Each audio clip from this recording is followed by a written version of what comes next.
नमस्कार, मैं सत्यनारायण आप सबका मैं वेलकम करता हूं, स्वागत करता हूं अपने YouTube चैनल सुपर 30 के बैनर तले। जैसे कि हम आप सबसे वादा किए थे कि हम नदियों पर एक सीरीज चलाएंगे और उसी सीरीज के अगले कड़ी में हम अगली नदी के बारे में जानकारी लेकर उपस्थित हैं, जिससे लगातार क्वेश्चंस पूछे जाते हैं। हम जितने भी नदियों के सीरीज जो चला रहे हैं उसमें लगातार क्वेश्चंस पूछे जाते हैं, हर एग्ज़ाम में पूछे जाते हैं। कुछ न एक या 2 नंबर या 3 नंबर के क्वेश्चन हमेशा पूछे जाते हैं। तो आज उस कड़ी में हम सिंधु नदी को लेकर आए हैं और सिंधु नदी के बारे में जानेंगे।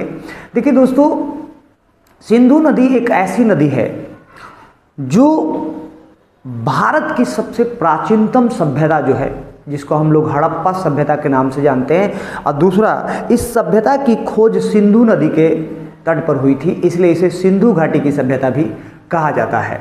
ये आपको हड़प्पा सभ्यता 11वीं क्लास में भी पढ़ने को मिलेगा, उस पर आप जानकारी ले सकते हैं और बहुत सारी चीज़ें हैं। तो चलिए आज हम शुरू करेंगे। और इससे पहले आप अगर हमारे चैनल पर नए हैं तो हमारे चैनल को सब्सक्राइब जरूर करें और वीडियो अच्छा लगे तो शेयर जरूर करें और लाइक जरूर करें, कमेंट जरूर करें।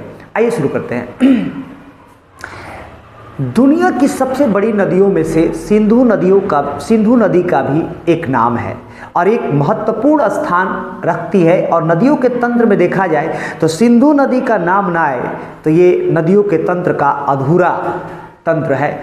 और आपको जानकर यह खुशी होगा कि लोग लगेगा कि भारत को जब अपना नाम मिला है, हिंदुस्तान इसी नदी के तंत्र के द्वारा हमारा नाम हिंदुस्तान यानी भारत का नाम हिंदुस्तान मिला है। भारत में यह हिमालय नदियों की सबसे पश्चिमी भाग में प्रवाहित होती है और इस नदी की कुल लंबाई जो है वो है 2880 किलोमीटर और ये इसका कुल क्षेत्रफल जो है 1,16,500 वर्ग किलोमीटर है।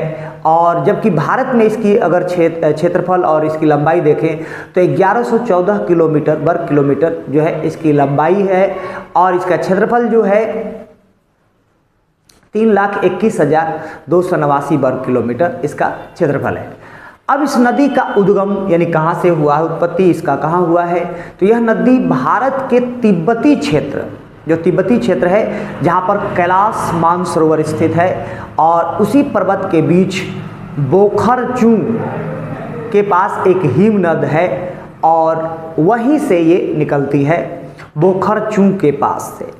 और ये लद्दाख और जास्कर श्रेणियों से गुजरते हुए नंग पर्वत को पार करके पाकिस्तान प्रांत में प्रवेश करती है और पाकिस्तान से पंजाब की ओर जाती है और वहाँ से सिंधु की 5 प्रमुख सहायक नदियाँ इसमें आकर मिलती हैं। अब इनकी सहायक नदियाँ कौन कौन हैं, तो पंजाब के अंदर इनकी सहायक नदियाँ सिंध में 5 प्रमुख सहायक नदियाँ हैं, जिसमें पहला नाम सतलज, दूसरा नाम ब्यास, तीसरा नाम है रावी और चौथा नाम है चेनाब और झेलम में आकर ये मिलती है। अब अंत में एक कराची के पूर्व में जाकर अरब सागर में ये नदी गिर जाती है। अब इन पंच नद के बहाव वाले क्षेत्र का मुख्य तौर पर भारत और पाकिस्तान इस पानी को साझा करता है और जिसके कारण भारत और पाकिस्तान के बीच होने वाली समझौता और संधि, जो जल से होने वाला विवाद था, उसको निपटारा किया गया, सिंधु जल संधि के रूप में जाना जाता है।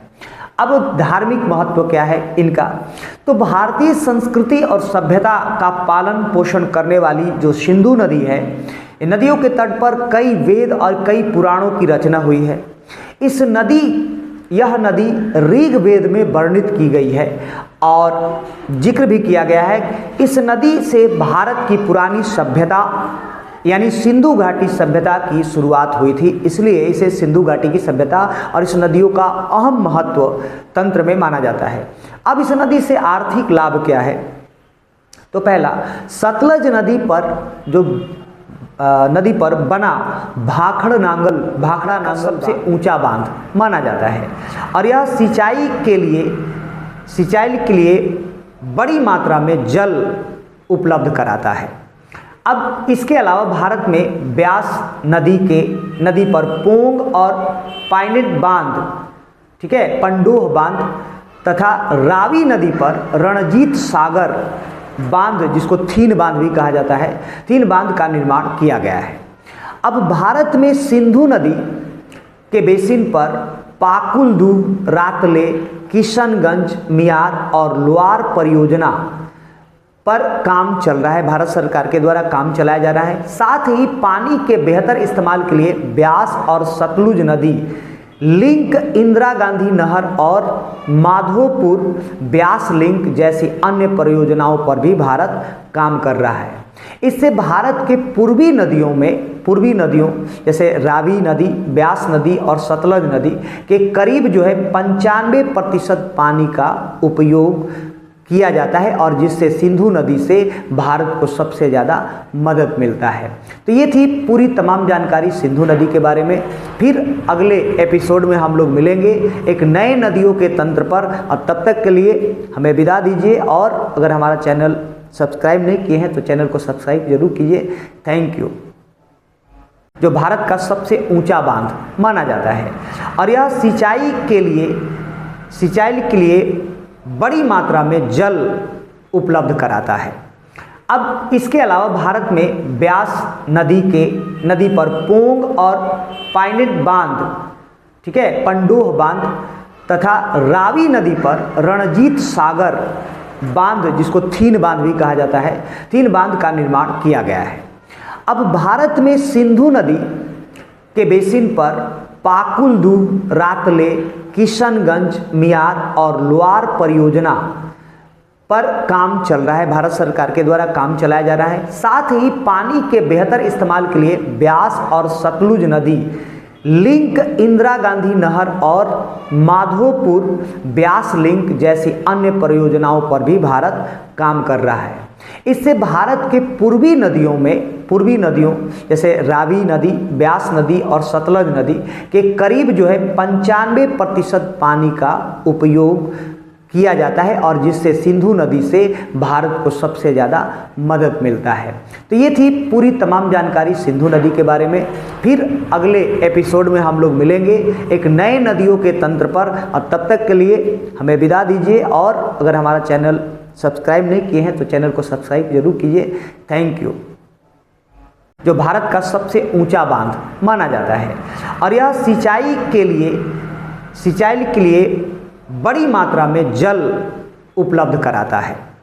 अब इसके अलावा भारत में ब्यास नदी पर पोंग और पायनेट बांध, ठीक है, पंडोह बांध तथा रावी नदी पर रणजीत सागर बांध, जिसको थीन बांध भी कहा जाता है, थीन बांध का निर्माण किया गया है।